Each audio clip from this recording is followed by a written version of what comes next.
மத்திய கிழக்கில் அமெரிக்கா தனது வலிமை வாய்ந்த போர் தளவாடங்களை குவித்து வருவதால் பெரும் பதற்றம் ஏற்பட்டுள்ளது.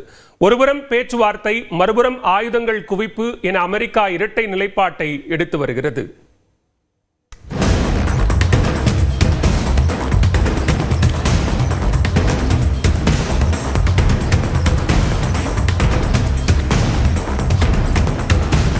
ஈரான் அமெரிக்கா இடையிலான அணுசக்தி ஒப்பந்தம் தொடர்பான இரண்டாம் கட்ட பேச்சுவார்த்தை ஜெனீவாவில் நடைபெற்றது.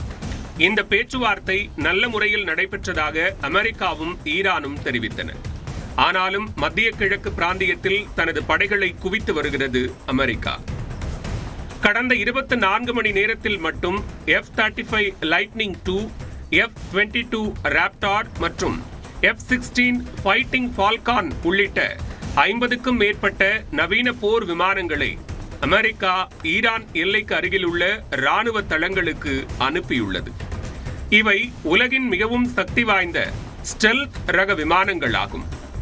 அரேபிய கடலில் ஏற்கனவே நிலைநிறுத்தப்பட்டுள்ள USS ஆப்ரகாம் லிங்கன் கப்பலுடன் தற்போது உலகின் மிகப்பெரிய போர்க்கப்பலான USS ஜெரால்ட் ஆர் ஃபோர்ட் மற்றும் அதன் துணை போர்க்கப்பல்களும் மத்திய கிழக்கு பிராந்தியத்தை நோக்கி விரைந்துள்ளன. வான்வெளியிலேயே போர் விமானங்களுக்கு எரிபொருள் நிரப்பும் வசதிகளையும் அமெரிக்கா தயார் நிலையில் வைத்துள்ளது. ஈரானின் அணுசக்தி விவகாரத்தில் 2 வாரங்களுக்குள் ஒரு தெளிவான உடன்பாடு எட்டப்பட வேண்டும் என்றும், இல்லையெனில் கடும் விளைவுகளை சந்திக்க நேரிடும் என்றும் அதிபர் டிரம்ப் எச்சரிக்கை விடுத்துள்ளார்.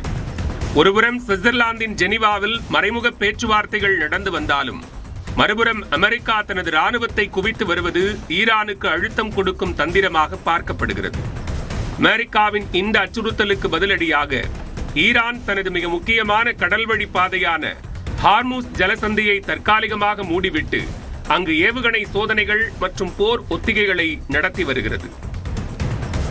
ஈரான் தனது அணுசக்தி திட்டங்களை கைவிடாத பட்சத்தில் அதன் முக்கிய அணுசக்தி தளங்கள் மீது ஒரு நேரடி தாக்குதலை நடத்த அமெரிக்கா திட்டமிட்டிருப்பதாக பாதுகாப்புத்துறை வட்டாரங்கள் தெரிவிக்கின்றன. இது ஒட்டுமொத்த மத்திய கிழக்கு பிராந்தியத்திலும் பெரிய போர் பதற்றத்தை உருவாக்கியுள்ளது.